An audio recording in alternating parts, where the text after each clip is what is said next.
Welcome back to the music room, y'all. And this time, and if you watch my videos, you know I'm in a different position. This time the spotlight is on the amps. I keep getting, let me pull it up to see me. Like every couple of weeks on the Steel Guitar Forum, and every now and then on the Facebook, one of the Facebook groups, somebody will say, how do I set my amp to sound good? And usually it's one of the Peavey steel amps. And, well, to start with, I'll show you how I normally keep my Session 500 set. And then the knobs look about like this.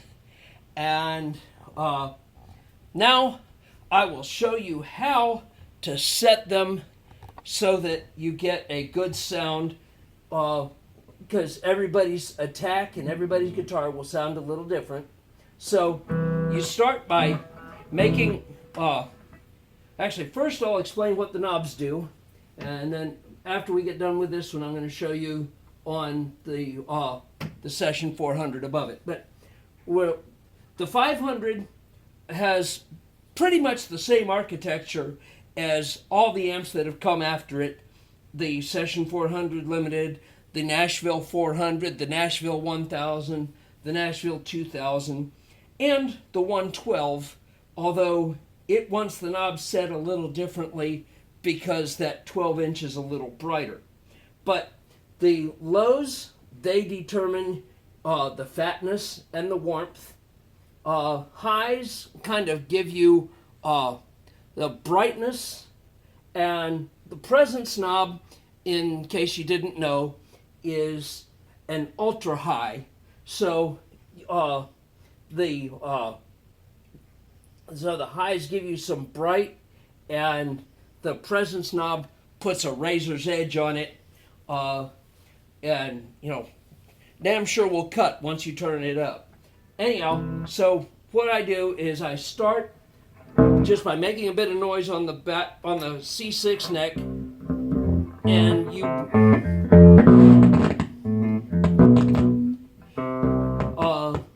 this amp is having a little bit of issues and wants to go back to Peavey, but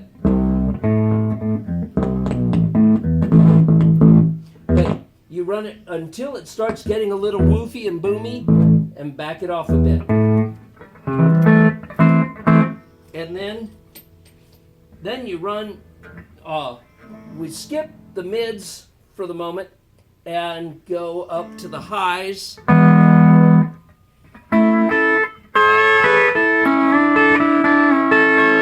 Now I want it just a little bit brighter and a bit more ultra bright, the highs.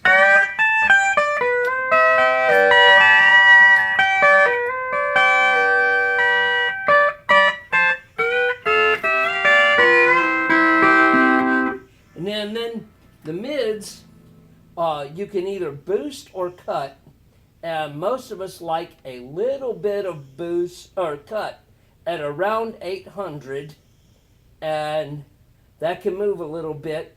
But if you boost right around the 800, it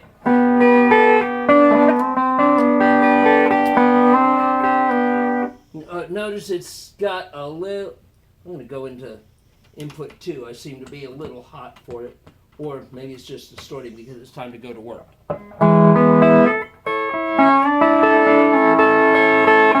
Notice it's just not quite pleasing.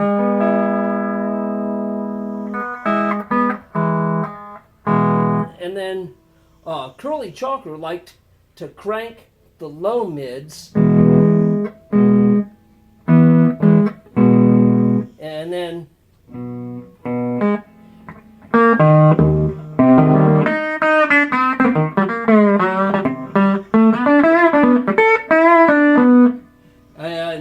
but I prefer a little bit of cut here. If you cut at around 300, it's still not quite as pleasing.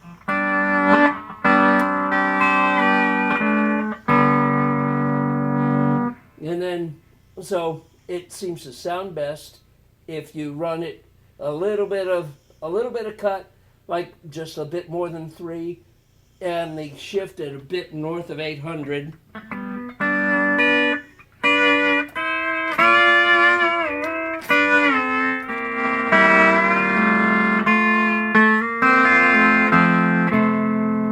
And then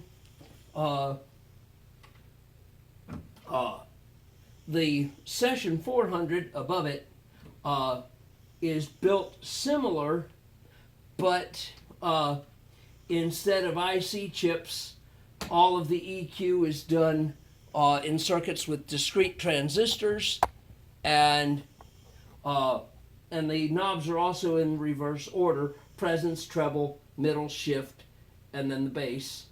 And again,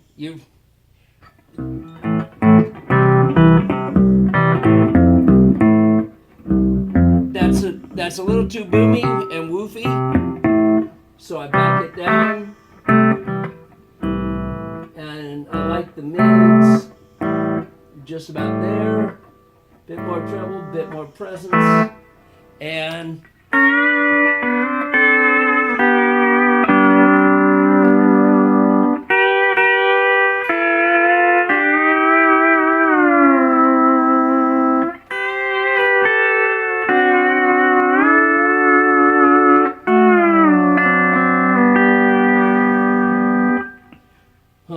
I don't know why I'm Not Lisa just popped into my head. That's a pretty song, but again, if you run the treble up more, it gets,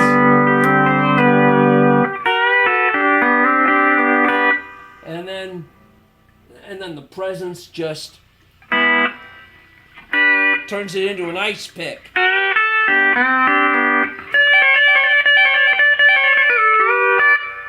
And I don't like it like that. I run them just like all of the other Peaveys, pretty much close to straight up on the presence and treble. Bass as hot as you can take it without it going boomy or woofy, and the mids and shifts opposing each other. It sounds good like this. It also sounds pretty good like this.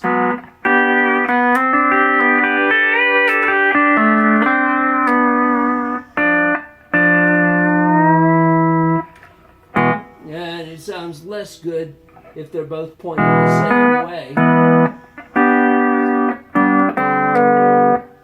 And if they're both pointing this way,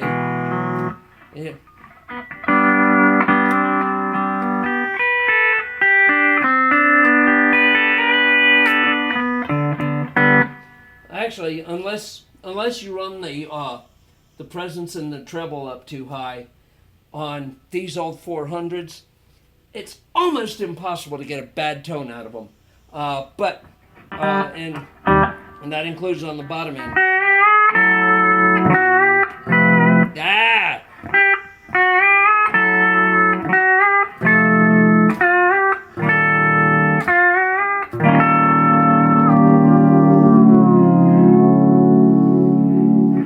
But yeah, and if you've got one of the Nashville 112s, Tommy White and a few others had said run the presence and treble pretty well down on those, and I guess that's just because it's a smaller cabinet with a smaller speaker, so it's got plenty of highs naturally. But that's how you work these things, and for that matter, you know, the tone stack on them does specific things. The lows gives you woof.